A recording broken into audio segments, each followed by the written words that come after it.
I am reading from Numbers chapter 20, the first verse. It says, Moses disobeyed God. In the first month, all the people of Israel arrived in the desert of Zin, and they stayed at Kadesh. Then Miriam died and was buried there. There was no water for the people, so they came together against Moses and Aaron. They argued with Moses and said, Why should we be here? We should have died of the Lord as our brothers did. Why did you bring the God's people into this desert as we and our animals to die here? Why did you bring us from Egypt to this terrible place? It has no grain, no figs, no grapevines, no pomegranates, and there's no water to drink.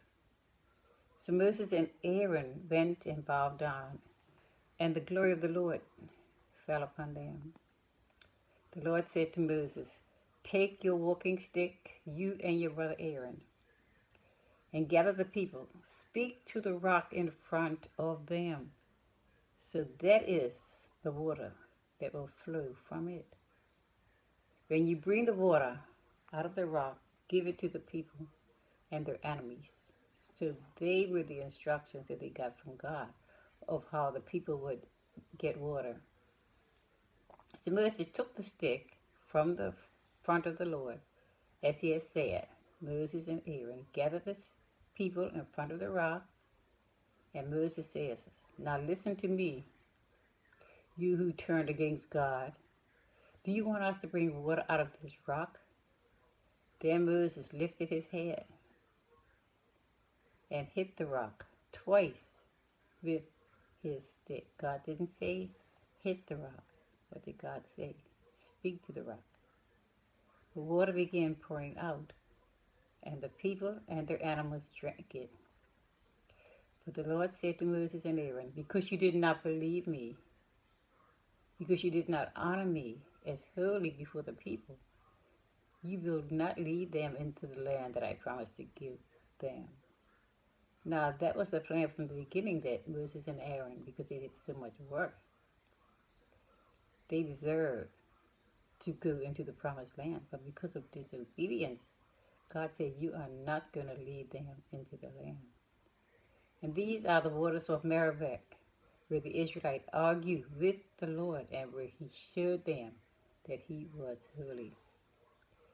When God asks us to do something, we know that it's God and not man.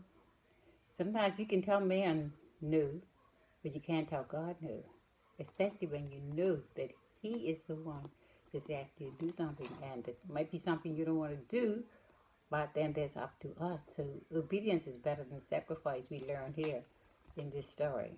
Obedience is so much better than sacrifice. Sometimes we have to do things that we don't really want to do, and maybe not even in reference to the Bible, but just natural things, around the house or on your job or in your church or wherever the situation might be. If you don't want to do it and nobody's asking you to sin, it's just something that you need to do or should do. Maybe look after your children more often. Maybe they're looking for the daddy and they can't find him. Maybe they're looking for their mother and they can't find her. But do what you have to do to make things right. We're not going to be here forever. We can't put off for tomorrow what we should be doing today. Procrastination is a thief of time. And we all procrastinate. I know I do. Supposed to do something today, it's like, oh, I'm so tired or whatever the case is, so I just don't feel like doing it, and I don't do it. And then something happens, and I'm not able to do it. So this is just a little short something to say that be obedient to God, because it'll be obedient to your feelings. When it's a good feeling now, good feelings. And I'm sure things will come out. We'll work together for good. Why? Because God made you. He loves you. And I love you too. If you like any of my videos that I put out, and from time to time I do, I'm on YouTube. So please go on there, find me, like, subscribe, share, hit that little bell so you'll know when the next one is coming on. Love you guys. That's why I do this when I do them, because I love you. Take care of yourself and of your family.